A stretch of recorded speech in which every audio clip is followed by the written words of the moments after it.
Welcome to PCN news. Tungabhadra dam gate కొట్టుకుపోయిన ప్రాంతాన్ని రాష్ట్ర జలవనరుల శాఖ మంత్రి నిమ్మల రామానాయుడు పరిశీలించారు. డ్యాం పటిష్టత, గేటు మరమ్మత్తు పనులపై సమీక్ష చేశారు. ఈ సందర్భంగా మంత్రి రామానాయుడు విలేకరులతో మాట్లాడారు.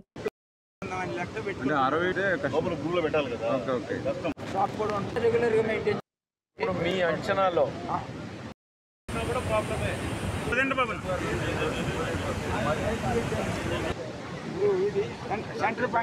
సరే, తాత్కాలిక గేట్ ఏర్పాటు చేసే విషయంలో నిపుణుల నుంచి ఎలాంటి ఫీడ్బ్యాక్ వచ్చింది? ఏదైతే ఈ యొక్క 19వ గేట్ ఏదైతే కొట్టుకుపోయినటువంటి పరిస్థితుల్లో మరి ఇది పురాతనమైనటువంటి అంటే దగ్గర 70 సంవత్సరాల ప్రాజెక్టు కావడం వల్ల ఏదైతే ఆ గేటుకి సంబంధించి 45 సంవత్సరాలే దాని లైఫ్, బట్ ఇది 70 ఇయర్స్ అవడం వల్ల మరి ఆ ప్రాబ్లం వచ్చింది అనేది ప్రాథమికంగా కొంత చెప్తున్నటువంటి పరిస్థితి.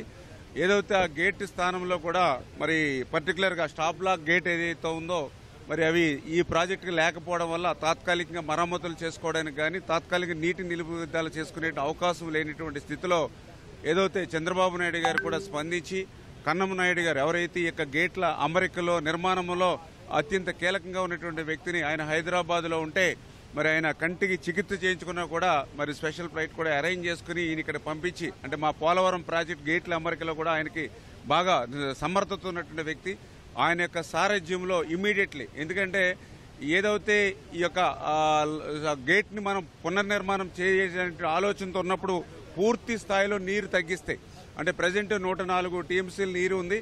మరి కొత్త గేట్ని మళ్ళీ ఆ స్టాప్ లాక్ గేట్ని మనం ఏర్పాటు చేసుకుంటే మొత్తం నీటిని తగ్గిస్తే అది 40 టీఎంసీలకి పడిపోతే దగ్గర 60 టీఎంసీలు నీరు వృధాగా పోయేటువంటి పరిస్థితి ఉంటుంది. అట్లా కాకుండా అంత స్థాయిలో నీటిని తగ్గించకుండా మనం ఈ యొక్క స్టాప్ బ్లాక్ గేట్ని ఏర్పాటు చేసుకునేటువంటి అవకాశాలని పరిశీలించమని చెప్పేసి మేము కూడా నిపుణులు కూడా కోరడం జరుగుతోంది. సాధ్యమైనంత వరకు ఏదైతే ఆ స్టాప్ బ్లాక్ గేట్స్ని పూర్తి స్థాయి నీరు బయటికి పోకుండా కొంతమేర నీరు నిలవ ఉండగానే మనం దాన్ని ఏర్పాటు చేసుకునేటువంటి విషయంలో పరిశీలన చేయమని కోరుతూ ఉన్నాం. దాన్ని ఇప్పుడే ఒకసారి రివ్యూ కూడా అధికారులతో కూడా రివ్యూ చేసి దీనికి కర్ణాటక ప్రభుత్వానికి సంబంధించి కానీ సిడబ్ల్యూసీ కానీ మా ఆంధ్రప్రదేశ్ రాష్ట్ర ప్రభుత్వం నుంచి కూడా ఏదైతే డిజైనింగ్ సంబంధించినటువంటి సిఈల్ని ఎస్సీల్ని అందరినీ కూడా ఒక బృందాన్ని కూడా ఇక్కడ మేము పంపించడం జరిగింది. ఏ రకమైనటువంటి సహకారం కావాలన్నా కూడా పూర్తి స్థాయిలో అందించడానికి సిద్ధంగా ఉన్నామనేది కూడా చంద్రబాబు నాయుడు గారు కూడా ఒక మెసేజ్ని కూడా ఇవ్వడం జరిగింది. ఆయన ఆదేశాల ప్రకారం ఈ రోజు మేము ఇక్కడ రావడం జరిగింది. సాధ్యమైనంత వరకు తొందరలోనే ఆ యొక్క స్టాప్ బ్లాక్ గేట్ని ఏర్పాటు చేయడం ద్వారా పర్టికులర్గా ఏదైతే అనంతపురం, కర్నూలు, కడప ఏదైతే అత్యంత కరువు జిల్లాలు ఏవైతే ఉన్నాయో మరి వారికి నీటిని అందించేటువంటి విధంగా, ఎందుకంటే లాస్ట్ ఇయర్ అయితే అసలు డ్యామే నిండినటువంటి పరిస్థితి. వీళ్ళ అదృష్టవశాత్తు డ్యామ్ నిండినా కూడా వృధాగా పోతూ ఉంటే చాలా బాధ, ఆవేదన కలుగుతోంది. అంచేత ఏదైతే ఇక్కడ ఖరీఫ్తో పాటు రబీ కూడా వస్తుందనేటువంటి ఆశలో ఉన్నటువంటి స్థితిలో మరి ఇది చాలా దురదృష్టకరం. ఏదేమైనప్పుడు కూడా ఈ విషయం మీద చాలా సీరియస్గా చంద్రబాబు నాయుడు గారు కూడా ప్రతి నీటి బొట్టును కూడా ఒడిసిపెట్టి ఆఖరి ఆయకట్టు పాలకొల్లు ప్రధాని నరేంద్ర మోడీ పిలుపు మేరకు 15 ఆగస్టు సందర్భంగా ప్రతి ఇంటిపై మువ్వన్నెల జెండా రెపరెపలాడాలనే ఆదేశాల మేరకు పట్టణ బీజేపీ, జనసేన, తెలుగుదేశం నాయకులు పురవీధులలో త్రివర్ణ జెండాలతో భారీ బైక్ ర్యాలీ నిర్వహించారు. ఈ కార్యక్రమంలో కూటమి నాయకులు, కార్యకర్తలతో పాటు కేంద్ర మంత్రి శ్రీనివాస్ వర్మ తనయుడు వినోద్ వర్మ ముఖ్య అతిథిగా పాల్గొన్నారు. ఈ సందర్భంగా శ్రీనివాస్ వర్మ మాట్లాడుతూ ప్రధాని నరేంద్ర మోడీ ఆదేశానుసారం ప్రతి ఇంటికి భారతీయులందరూ జాతీయ జెండా ఎగరవేయాలని, స్వతంత్ర దినోత్సవ కార్యక్రమంలో అందరూ పాల్గొనాలని కోరారు.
ఎక్కడికి వెళ్తున్నాయి?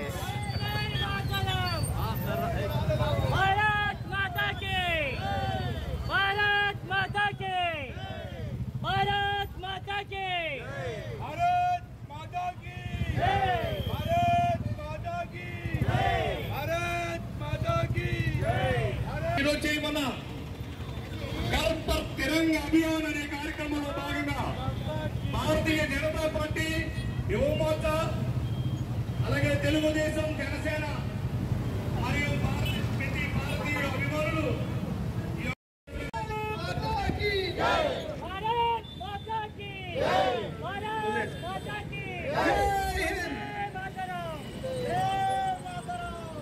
అలాగే తెలుగుదేశం నుంచి ధనంజూర్ ప్రకాష్ గారు మాట్లాడుతున్నారు.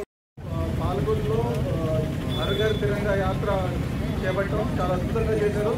ఇదే కార్యక్రమానికి జనసేన, తెలుగుదేశం కార్యకర్తలు కూడా వచ్చి గ్రాండ్ సక్సెస్ చేశారు. ఈ కార్యక్రమం ముఖ్య ఉద్దేశం ప్రతి ఒక్కరి ఇంటి పైన మన త్రివర్ణ పతాకాన్ని అందరూ ఎగరేయాలని. ఈ కార్యక్రమం ఎవరి దగ్గర జెండాలు ఉంటే కూడా అవి కూడా ఎక్కడెక్కడ పెట్టకుండా మీ ఇంటి పైన తమ ఇళ్ల పైన కట్టుకుని ఇది సక్సెస్ చేయాలని కోరుకుంటున్నాం. నమస్కారాలు మిత్రులారా. మన భారత ప్రధాని గౌరవనీయులు నరేంద్ర మోడీ గారు ఒక సామాన్య కుటుంబం నుంచి వచ్చారు, మీ అందరికీ తెలుసు. అందుకే మన జాతీయ పతాకాన్ని సామాన్యులందరూ ఎగురవేసే విషయాన్ని మరి వెలుగులోకి తీసుకొచ్చి అమలు చేస్తున్నటువంటి ఘనత మన నరేంద్ర మోడీ గారిది. గతంలో మనం చూసాం, జాతీయ పతాకాన్ని ప్రజల నుంచి ఎన్నికైన ప్రజాప్రతినిధులు కానీ లేదా ఉన్నతాధికారులు మాత్రమే ఎగురవేసే అవకాశం ఉంది. నరేంద్ర మోడీ గారు వచ్చిన తర్వాత ప్రతి భారతీయుడు తన ఇంటి మీద జాతీయ పతాకాన్ని ఎగరవేయాలని పిలుపునిచ్చి ఆ విధంగా అమలు చేస్తూ వస్తున్నారు. 78వ భారత స్వతంత్ర దినోత్సవ శుభాకాంక్షలు తెలియజేసుకుంటున్నాను. ఈరోజు అభియాన్లో భాగంగా ఈరోజు భారీ ర్యాలీ ఏర్పాటు చేయడం జరిగింది. ఇందులో ఏంటంటే ప్రతి భారతీయ పౌరుడు తన ఇంటి మీద మన జాతీయ జెండాను ఎగరవేసి అందరినీ గౌరవించవలసిందిగా చెయ్యాలని మన ప్రధానమంత్రి గారి ఆశయం. ఈ ఆశయాన్ని అందరూ అమలుపరుస్తారని కోరుకుంటూ సెలవు తీసుకున్నాను. భారతదేశ ప్రజలకి 3 రోజుల ముందుగా స్వాతంత్ర దినోత్సవ శుభాకాంక్షలు తెలుపుకుంటూ మన భారత ప్రధాని నరేంద్ర మోడీ గారి పిలుపు ప్రతి ఇంటిపై మన జాతీయ జెండా ఎగరవేయాలని పిలుపు హర్ ఘర్ తిరంగా యాత్ర. ఈ యాత్రలో భాగంగా పట్టణ బీజేపీ యువ మోర్చా ఆధ్వర్యంలో ఈ జాతీయ జెండా ర్యాలీ ఘనంగా జరగడం జరిగింది. ఈ కార్యక్రమంలో బీజేపీ, జనసేన, టీడీపీ మరియు వివిధ సంఘ ప్రముఖులు పాల్గొనడం, జాతీయ సమైక్యత చాటడం జరిగింది. ఒక దేశానికి పటిష్టమైన నాయకత్వం ఉన్నప్పుడే ఆ యొక్క దేశం యొక్క బలం ప్రపంచానికి చాటి చెప్పే విధంగా మన భారత ప్రధాని నరేంద్ర మోడీ గారు దేశాన్ని అత్యున్నత స్థాయిలో నిలపడానికి నిరంతరం కృషి చేస్తున్నారు. మన ఏదైతే మన నరేంద్ర మోడీ గారి పిలుపు హర్ ఘర్ తిరంగా అభియాన్ కార్యక్రమం నిమిత్తం మనం ఈరోజు జాతీయ జెండాతో ర్యాలీ చేయడం జరిగింది. దానికి ముఖ్య అతిథిగా విచ్చేసినట్టు భారతీయ జనతా యువ మోర్చా పశ్చిమ గోదావరి జిల్లా అధ్యక్షులైనటువంటి వినోద్ వర్మ గారికి ప్రత్యేక ధన్యవాదాలండి. మీ ఇంత టైం కేటాయించి మాకు ఇంత సమయం ఇచ్చినందుకు.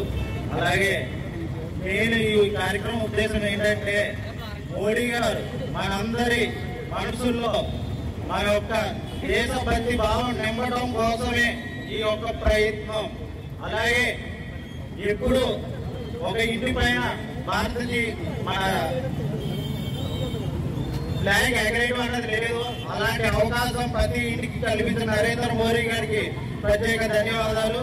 అలాగే తప్పనిసరిగా అందరి ఇంటి పైన ఈ ఫ్లాగ్ ఎగరేసి వాళ్ళ యొక్క దేశభక్తిని చాటి చెప్పుకోవాలని కోరుకుంటూ, అలాగే ఒక్క కార్యక్రమానికి సహకరించిన ప్రతి ఒక్క నాయకులకి ప్రత్యేక ధన్యవాదాలండి. అలాగే దీనంతరం ఒక విగ్రహాలు శుభ్రత దానికి మళ్ళీ మనం పూలాలంకరణ ఉంటాయి. ఎన్డీఏ ప్రభుత్వ హయాంలో రాష్ట్రం అభివృద్ధి ప్రదంలో ముందుకు వెళ్తుందని రాష్ట్ర బీసీ సెల్ నాయకుడు కర్నేని గౌరీనాయుడు తెలిపారు. ఆయన మాట్లాడుతూ ఎన్డీఏ ప్రభుత్వం చేస్తున్న అభివృద్ధిని చూసి ఓర్వలేక మాజీ ముఖ్యమంత్రి జగన్మోహన్ రెడ్డి అనేక విమర్శలు చేస్తున్నారన్నారు. తనకు పూర్వంలో సెక్యూరిటీ పెంచాలని కోర్టును ఆశ్రయించడం, స్పీకర్ అడగడం అస్పశ్యంగా ఉందన్నారు. జగన్ పరిపాలనలో విసిగెత్తిన ప్రజలు 11 సీట్లతో ప్రతిపక్ష హోదా కూడా లేని పరిస్థితి ఇచ్చారని గుర్తు చేశారు. ఎన్డీఏ ప్రభుత్వం చేస్తున్న అభివృద్ధికి సహకరించాలని సూచించారు. 11 సీట్లకు పరిమితం చేసి ప్రతిపక్ష హోదా కూడా తీసేసిన నాకు ప్రతిపక్ష హోదా కావాలని చెప్పేసి హైకోర్టుకి వెళ్ళడం, అయ్యన్న పాత్రుడి గారికి స్పీకర్ గారి దగ్గరికి వెళ్ళడం, మరి అదే విధంగా నేను ఒక మాజీ ముఖ్యమంత్రి, ఒక సామాన్యమైనటువంటి ఒక ఎమ్మెల్యే, తనకి ఏ సెక్యూరిటీ వాళ్ళ సెక్యూరిటీ ప్రభుత్వం ఇస్తూ ఉంటే నాకు పూర్వం నేను ముఖ్యమంత్రిగా ఉన్నప్పుడు ఇచ్చినటువంటి సెక్యూరిటీని ఇవ్వండి, ఒక 1000 మందిని పూర్వం నేను పెట్టుకున్నాను, 1000 మందిని నాకు మళ్ళీ కూడా పంపండి అని చెప్పేసి అని అంటాడు. ఇంకా ఘోరమైన విషయం ఏంటంటే ఆయన పార్టీ వాళ్ళు ఎవరైనా ఏదన్నా చేస్తే ఈయన స్పందించడు. ఆ దువ్వాడ శ్రీనివాసరావు టెక్కలై ఆయన ఈ రాష్ట్రంలో ఉన్నటువంటి పవన్ కళ్యాణ్ దగ్గర నుంచి అందరినీ కూడా తిట్టేటటువంటి వ్యక్తి. ఆ వ్యక్తి తప్పుడు పనులు చేసి ఎవరో ఒక 33 సంవత్సరాలు ఆవిడతో ఉంటే ఆయన భార్య వెళ్ళి గుమ్మలోకి వెళ్ళి నా పిల్లలు ఏమైపోవాలి, నేనేమైపోవాలని ఉసురోమంటూ ఎడుతూ ఉంటే రాడ్డెట్ కొట్టి చంపేయడానికి వస్తున్నాడు. ఆయన మీద ఏమైనటువంటి స్పందన లేదు. అంతకుముందు నీ ఏటు నీ అన్ని అరాచకాల్లో నీ క్రిమినల్ చర్యల్లో నీ పార్ట్నర్ సాయిరెడ్డి ఒక గ్రూప్ 1 ఆఫీసర్ని చెరబట్టి ఆవిడ యొక్క జీవితాన్ని నాశనం చేస్తే దాని మీద నీ స్పందన లేదు. 4 చచ్చిపోయారు, 40 మంది చచ్చిపోయారని చెప్పేసి అలా 36 మంది చచ్చిపోయారు. మీరు అర్జెంటుగా మామూలుగానేమో రాష్ట్ర ప్రభుత్వాన్ని బర్తరఫ్ చేసేయాలి, చంద్రబాబు నాయుడు నా కుర్చీ మీద అర్జెంటుగా దింపేయాలి, నేను ఎక్కేయాలి. బుద్ధుందా అని చెప్పేసి అని అడుగుతున్నాం. ఇవాళ రాష్ట్రంలోకి నీ పేరు చెప్పి నీ వైఎస్ఆర్సీపీ పెట్టేటటువంటి పోస్టింగ్లు పెట్టి ఈ రాష్ట్రం పరుగు పోతుంది. ఎప్పటికైనా వైఎస్ఆర్ కాంగ్రెస్ పార్టీ వాళ్ళు మీరు కొన్ని విషయాలను గ్రహించండి. మీ పిల్లల భవిష్యత్తు కోసం ఆలోచించండి, మీ పనికిరాని నాయకుడి భవిష్యత్తు కోసం ఆలోచించకండి. ఈ రాష్ట్రం బాగుంటే నీ పిల్లలు బాగుంటారు, నా పిల్లలు బాగుంటారు, రాష్ట్రంలో ఉన్న అందరి పిల్లలు బాగుంటారు. ఒక మంచి నాయకుడు, ఒక విజనరీ కలిగినటువంటి చంద్రబాబు నాయుడు గారు, ఒక అర్జునుడు లాంటి పవన్ కళ్యాణ్ గారు ఇవాళ రాష్ట్రంలో ప్రభుత్వాన్ని నడుపుతున్నారు. బ్రహ్మాండమైనటువంటి పరిపాలన సాగుతుంది. బ్రహ్మాండంగా వర్షాలు పడినాయి, నదులండా నీరుంది, ఆ రాజధాని పనులు మొదలైన వైజాగ్ని డెవలప్ చేయాలనుకుంటున్నారు. వీళ్ళకి సహకరించండి. ప్రతిపక్షంగా ఏమన్నా ఉంటే కనుక ప్రభుత్వం చేసినటువంటి పనుల్లో తప్పులేని ఉంటే కనుక ఎత్తి చూపించండి. అంతేగాని రాష్ట్రంలోకి పరిశ్రమలు రాకూడదు, ఈ రాష్ట్రం బాగుపడకూడదు, ఈ రాష్ట్రం నాశనం అయిపోయినా పర్వాలేదు, నేను మాత్రమే బాగోవాలనుకునేటటువంటి మానసిక పరిస్థితుల నుంచి జగన్మోహన్ రెడ్డి గారు మీరు రావాలి. ఎందుకు మిమ్మల్ని సైకో అంటున్నారో ప్రజలు మీరు అర్థం చేసుకోవాలి. మిమ్మల్ని ఎందుకు 11 సీట్లకు పరిమితం చేశారో అర్థం చేసుకోవాలి. లేకపోతే కనుక భవిష్యత్తులో ఈ రాష్ట్రంలో మిమ్మల్ని మీ యొక్క వైసీపీ శ్రేణులు కూడా బయట కూడా తిరగని పరిస్థితులు వస్తాయని చెప్పేసి హెచ్చరిక చేస్తా ఉన్నాం. నర్సాపురం నియోజకవర్గ శాసనసభ్యులు బొమ్మడి నాయకర్ గారి నివాసంలో భారత్ ఎండి ఫౌండేషన్ సంస్థ వారి ఆధ్వర్యంలో డుచెన్ మస్కులర్ డిస్ట్రోఫీ డిఎండి వ్యాధిగ్రస్తులు మరియు వారి తల్లిదండ్రులు ఎమ్మెల్యే నాయకర్ గారిని కలిసి వారు పడుతున్న బాధలు, ఇబ్బందులు, మందుల సరఫరా మరియు ఇతర అవసరాల గురించి అసెంబ్లీలో ప్రస్తావించాలని వివరించారు.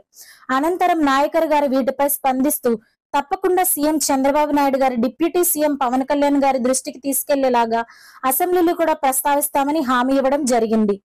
టెస్టులు ఉన్నాయి అని మాకు తెలుసు కాబట్టి అది ముందు గవర్నమెంట్ అంటే ప్రతి దాంట్లో మ్యాండేటరీ చేయాలి. హాస్పిటల్స్ చేస్తే నెక్స్ట్ జనరేషన్స్ అన్ని ముందు మనం ఆఫ్ చేయాలి. పాపులేషన్ బట్టి ఎక్కువ ఉన్నారు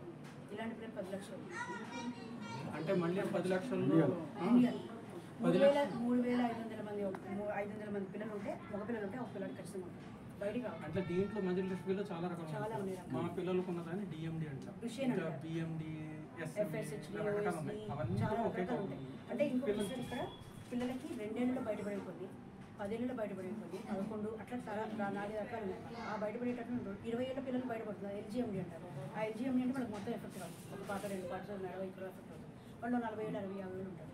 మా పిల్లలకి వచ్చేప్పటికి చిన్నప్పుడు డిటెక్ట్ అయ్యి ఆన్సెట్ అంటారు. ఆన్సెట్ చిన్నప్పుడు డిటెక్ట్ అయ్యి మ్యాక్సిమం ఇప్పిస్తుంది వాళ్ళకి. అందుకే మేము మీ దగ్గరికి వచ్చింది కూడా మాకేమీ యూజ్ లేదు. రీజన్ కూడా ఉంది సార్. ఆ సొల్యూషన్ చెప్తాను.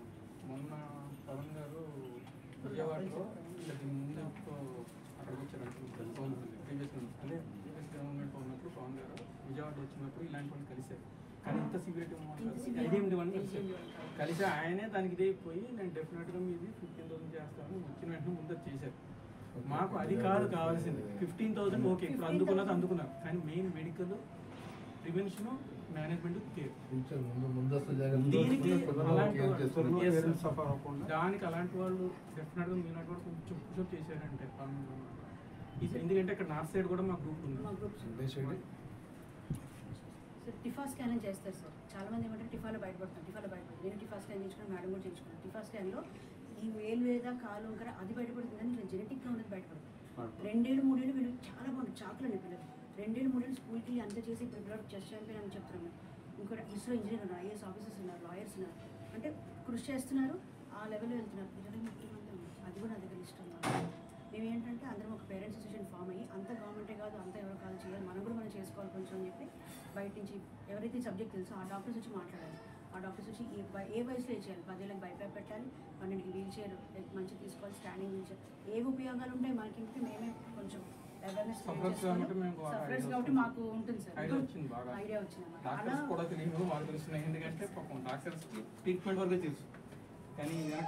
ఇవన్నీ మాకు ఉపయోగపడే వస్తువులు సార్. ఇవన్నీ ఏ పిల్లలకి ఏ లెవెల్లో ఉపయోగపడతాయి అని చెప్పి ఇవన్నీ వీల్ చైర్స్. ఇది బ్రష్ కూడా ఉంది అంటే వాళ్ళు లిఫ్ట్ చేయలేరు, హ్యాండ్ కూడా లిఫ్ట్ చేయలేరు కాబట్టి ఇక్కడ వరకు పెడితే ఆటోమేటిక్గా వాళ్ళకి ఇప్పటికీ మూమెంట్ లేదు. ఇనిషియల్గా వేయాలి, ఇది మా బాబుకి వేయాలి సార్, కానీ ఇది ఈ పిల్లలకి వేయలేదు. ఇప్పుడు ఇవి ఒక 10 ఏళ్ళ పిల్లల వరకు వేస్తాం. ఇది మళ్ళీ కమోడ్, ఇవన్నీ బాత్రూంలో ఎక్కడెక్కడ ఏంటి అని ఇవన్నీ కూడా బాత్రూమ్వే.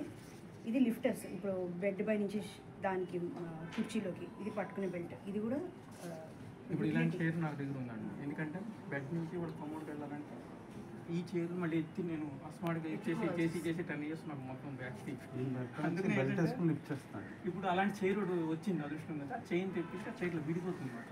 సీట్ కింద చూసి మనం కొంచెం హెల్ప్ చేస్తాం, లిఫ్ట్ చేయవలసింది వరకు ఉపయోగపడుతుంది.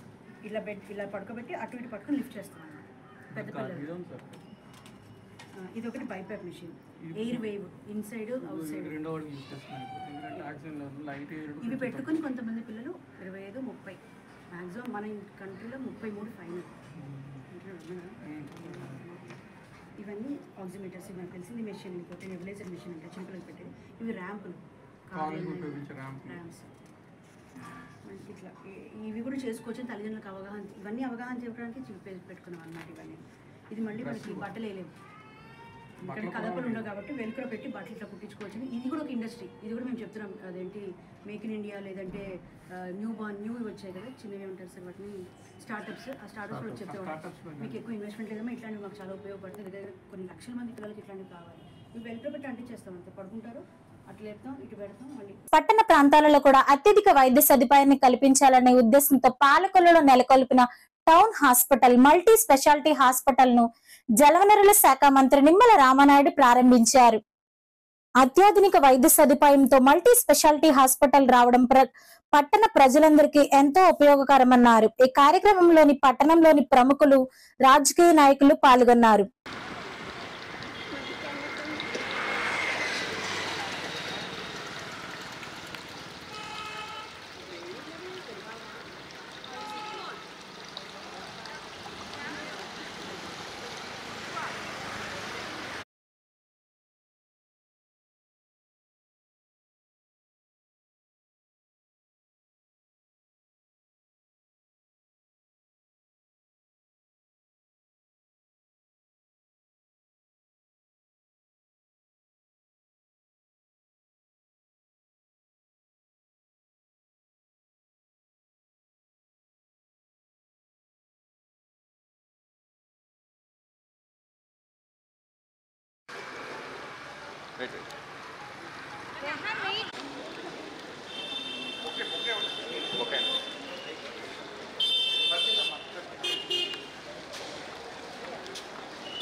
సరే విజయ్ గారు కొంచెం ఎదరికి రండి.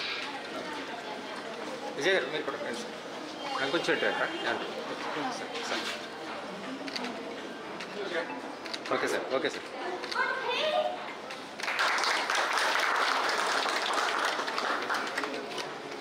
ఓకే సార్ బాగున్నారా? మీకోసం వచ్చారన్నారు, వెయిట్ చేస్తున్నాను. మిస్ చేశాను.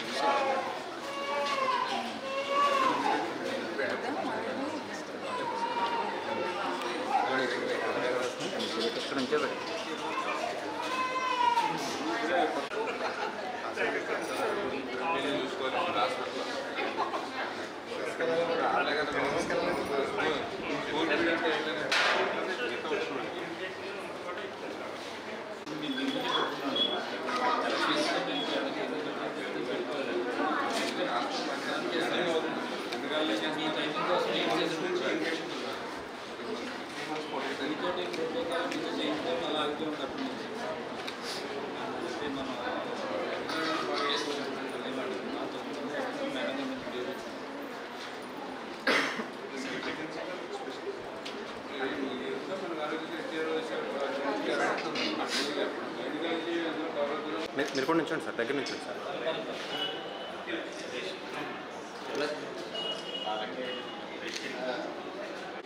సార్ దగ్గరికి రండి, దగ్గరికి రండి, దగ్గరికి రండి. ఒకసారి ఇలా చూడండి. మంచి చేతి ఓపెన్ చేశారు.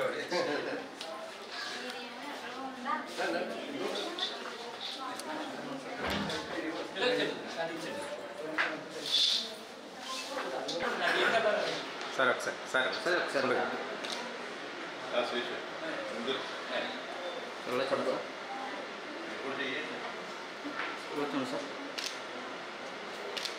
Okay sir. యావరేజ్ మంచి డబ్బులు రావాలి.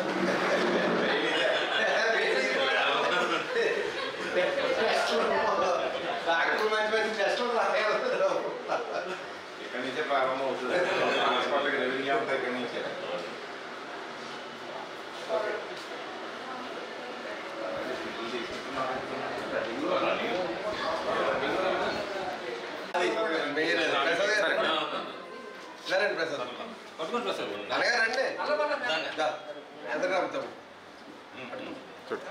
ఒకసారి ఒకసారి సార్ ఒకసారి ఓకే. తొందరగా రికవరీ అయ్యి వెళ్ళాలని కోరుకుంటున్నాం.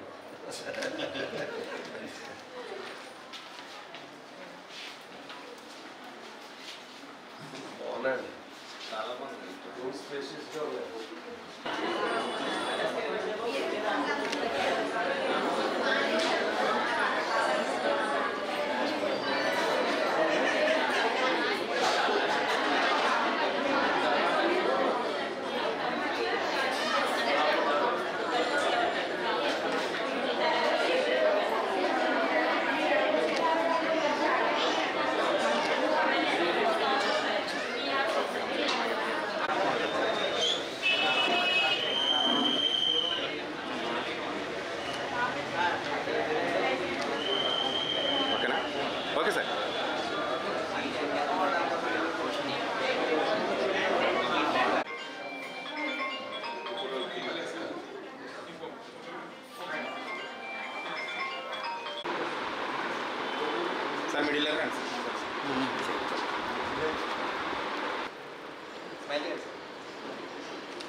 పాలకొల్లు స్వాతంత్ర దినోత్సవ వేడుకల్లో భాగంగా పట్టణంలో 380 మీటర్ల జాతీయ పతాకంతో విద్యార్థులు ర్యాలీ నిర్వహించారు.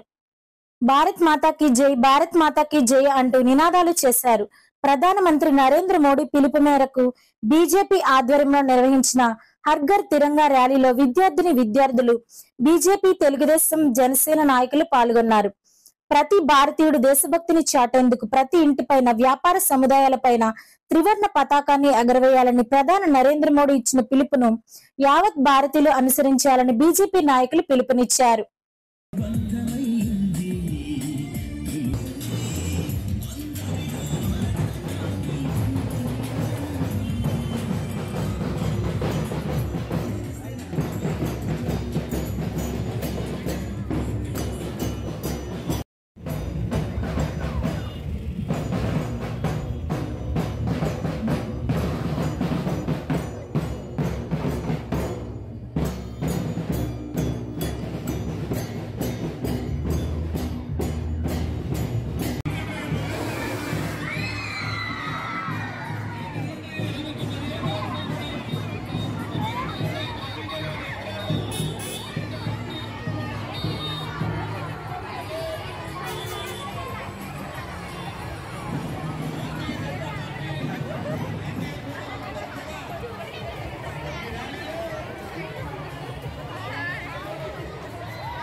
అంతేకాకుండా ఇవాటి నుంచి ప్రతి ఒక్కరు కూడా తమ ఇంటి పైన మన జాతీయ పతాకాన్ని ఎగరవేయాలి.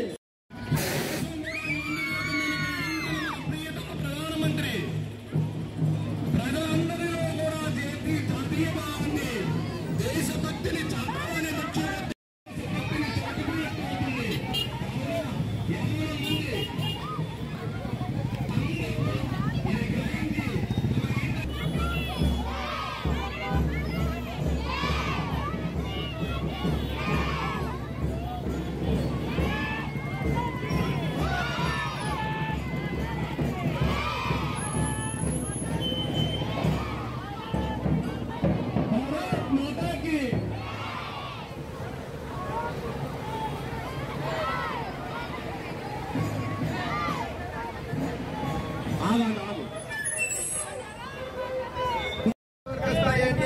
ఆధ్వర్యంలో జాతీయ పతాకాన్ని సుమారుగా 340 మీటర్ల జాతీయ పతాకాన్ని ఊరేగిస్తూ మన గాంధీ బొమ్మల సెంటర్ నుంచి ఎల్ బజార్ ఫైర్ స్టేషన్ దాకా రావడం జరిగింది. ప్రతి ఒక్కరు కూడా ప్రతి షాపులో నుంచి బయటకు వచ్చి వారి యొక్క జాతీయ అభిమానాన్ని చూపించడం జరిగింది. అందరూ కూడా శాల్యూట్ చేస్తూ నమస్కరిస్తూ అందరూ కూడా తమ అభిమానాన్ని చూపించారు. అంతేకాకుండా నరేంద్ర మోడీ గారు పిలుపునిచ్చారు, మన స్వతంత్రం వచ్చి 75 సంవత్సరాల ఈ సందర్భంగా 100 సంవత్సరాల పాటు అమృతోత్సవ కార్యక్రమాలు చేసుకోవడం జరుగుతుంది.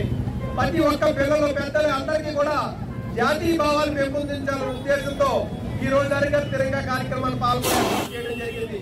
మీరందరూ కూడా తమ యొక్క వ్యాపార సంస్థలు తమ ఇంటి యొక్క పైన ప్రతి ఒక్కరు కూడా జాతీయ జెండాను ఎగరేయవలసిగా కోరుతున్నాం.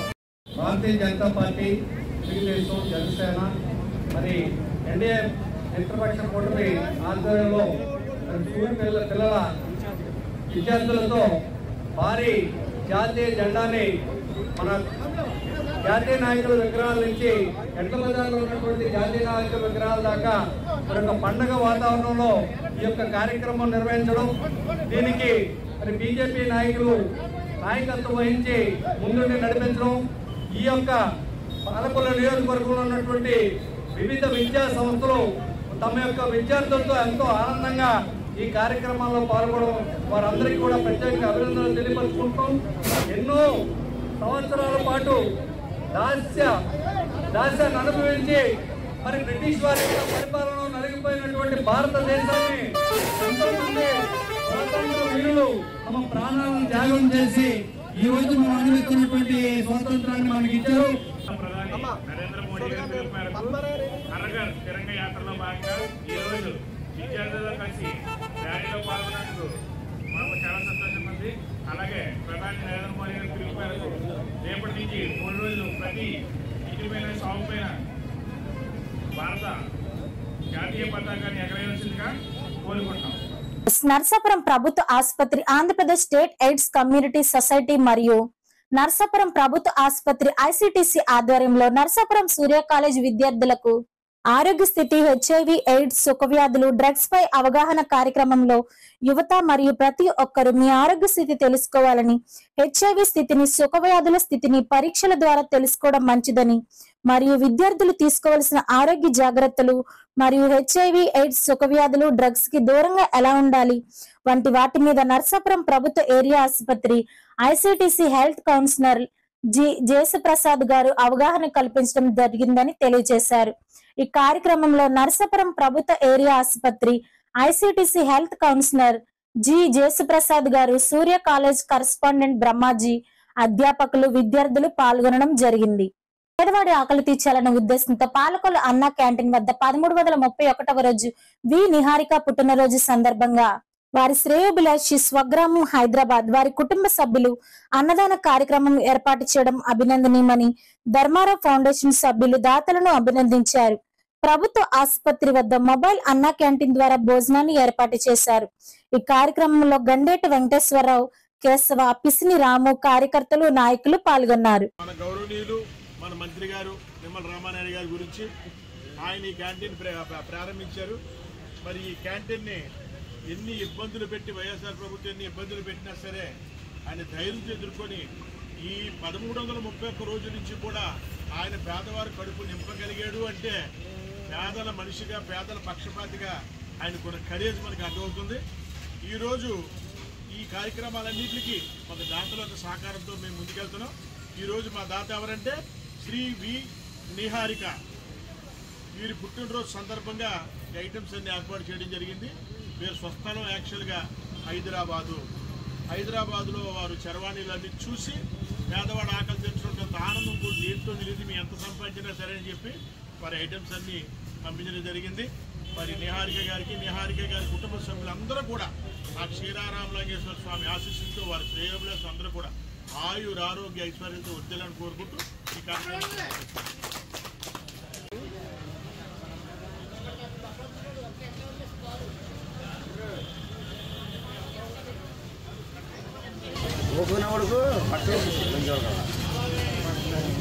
అరే ఆయన మా దేవుడు, ఆయన మా దేవుడు నాకేమంటే ఇంత అన్నం పెట్టి దేవుడు అంటే ఎవరన్నా నమ్ముతారా?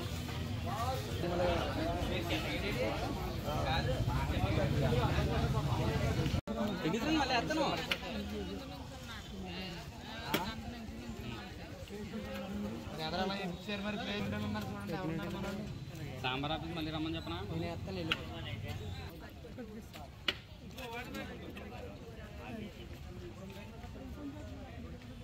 మీరు లైన్ మధ్య నుంచి వచ్చిన వాళ్ళకి ఇవ్వకండి.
వార్తలు ఇంతటితో సమాప్తం. నమస్కారం.